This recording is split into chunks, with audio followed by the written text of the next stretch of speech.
श्री सूत जी महाराज नैमिषारण्य में बैठे हैं, 88,000 ऋषि उनके साथ बैठे हैं। आपको ये मेरे जीवन का भी सौभाग्य है और आपके जीवन का भी सौभाग्य है कि सुखदेव जी के बाद प्रथम भागवत नैमिषारण्य में हुई और हमारे शर्मा जी ने वक्ता भी नैमिषारण्य से ही बुलाया है।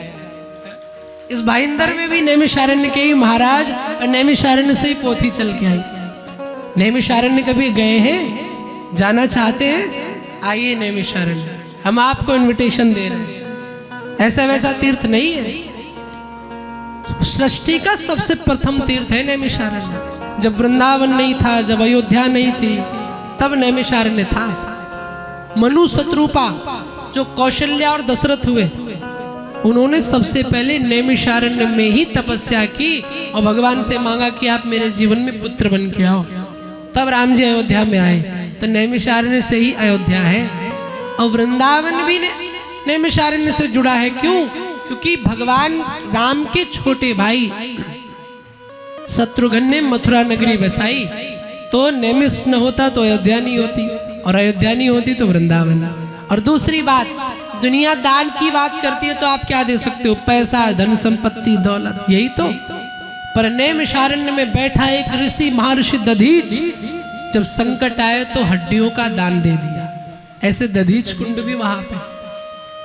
जब भगवान ब्रह्मा ने विष्णु जी से कहा कि मेरा मन चक्र शांत हो, ऐसा कोई स्थल बताओ, तो विष्णु जी ने चक्र छोड़ा और वो चक्र एक निमिष माने एक क्षण के तीसरे भाग, एक सेकेंड से भी छोटा, जिस जंगल में गिरा उसका नाम हो गया नैमिषारण्य।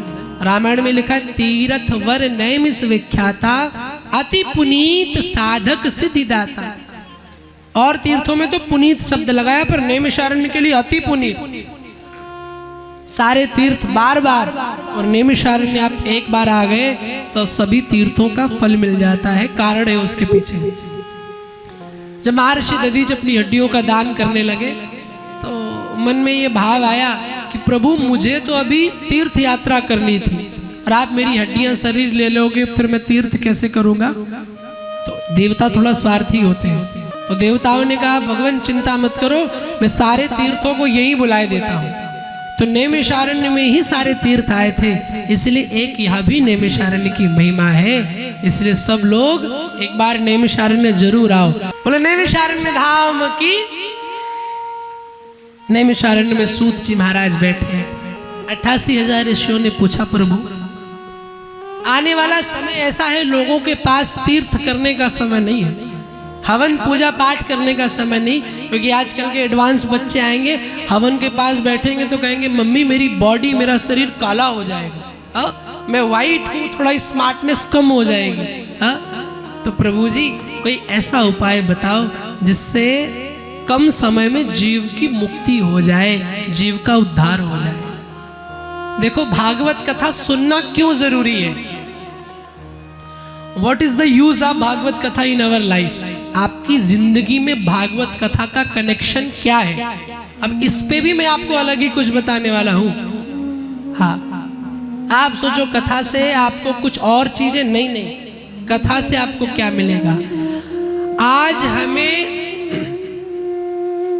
पहला कारण, हमें अपने आसपास की चिंता है कि हमारी चीजें खराब ना हो जाए। एक आदमी दूध लाता है तो दूध भी सोचता है फ्रिज में रख दो कहीं खराब ना हो जाए, है ना? सोचते हैं कि नहीं सोचते? सब्जी लाते हैं तो सब्जी भी सोचते हैं फ्रीजर में रख दे कहीं खराब ना हो जाए। क्या कभी ये सोचा कि मानव जीवन मिला है ये खराब ना हो जाए? सब्जियों को, दूध को बचाने के लिए तो बड़ी बड़ी मशीनें हैं, पर मानव जीवन को बचाने के लिए क्या कोई मशीन बनी? आज तक नहीं बनी। और सच बताऊं तो आजकल इंसान अब मानव नहीं बचा है, अब का इंसान दानव बन गया है। खाने के नाम पर हम कुछ भी खा रहे हैं। मेरी माताओं, सबसे पहले अगर धर्म की शुरुआत कहीं से होती है तो आपके रसोई घर से होती है। धर्म की सबसे पहली शुरुआत कहीं से नहीं, आपके रसोई घर से। जितना ज्यादा आपका रसोई घर पवित्र होगा, उतना आपकी भक्ति में, धर्म में आपकी रुचि पैदा होगी, आपका मन लगेगा। आहार की पवित्रता होनी चाहिए। लेकिन आजकल रसोई घर में कोई चप्पल पहन के जा रहा है।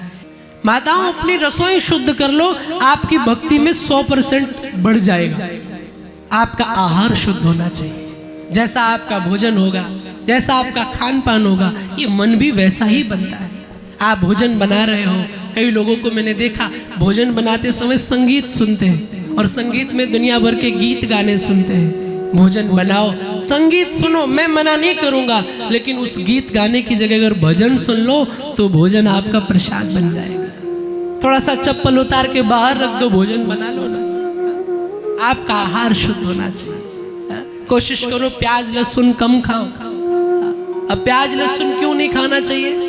तो कई लोग बोले महाराज जी वो राहु का शीश कटा था तो मुख से वो रक्त की बूंद गिरी, वही प्याज लहसुन हो गया। अब ये कहानी कहाँ लिखी मुझे आज तक नहीं मिली। हाँ, मतलब राहु के रक्त से प्याज लहसुन ही बनने को मिला था और कुछ नहीं बनने को मिला। कई बोले वो राक्षस के मल से पैदा हुआ, फिर आलू किसके मल से पैदा हुआ? देखो भाई, ये भ्रांतियां मत पालो।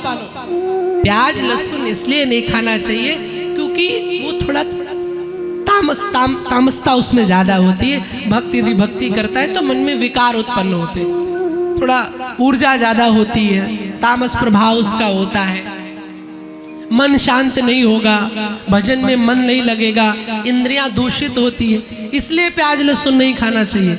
साधक के जीवन में प्याज लहसुन मना है, बाकी कोई भजन करने वाला ना हो तो खूब खाए।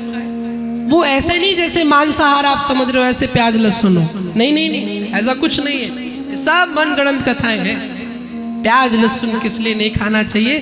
क्योंकि वो तामसी है, उससे इंद्रियों में भजन करने में रुचि पैदा नहीं होती, इसीलिए भक्त को ज्यादा से ज्यादा बचना चाहिए। इसलिए प्याज लहसुन नहीं खाना चाहिए। कोशिश करो आपकी रसोई में हिंसात्मक भोजन न बने, पाप की कमाई से भोजन न बने।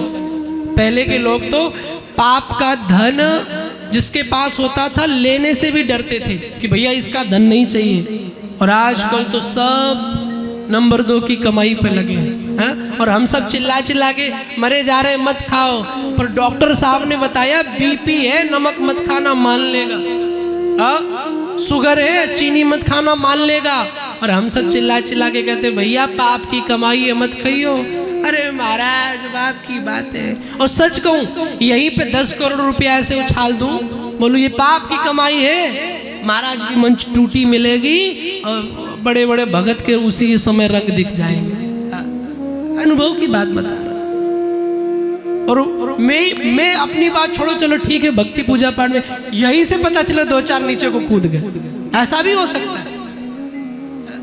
लेकिन लेकिन लेकिन माय डियर, निवेदन करूंगा कोशिश करो कि धन भी जो कमाओ वो शुद्धतम होना चाहिए।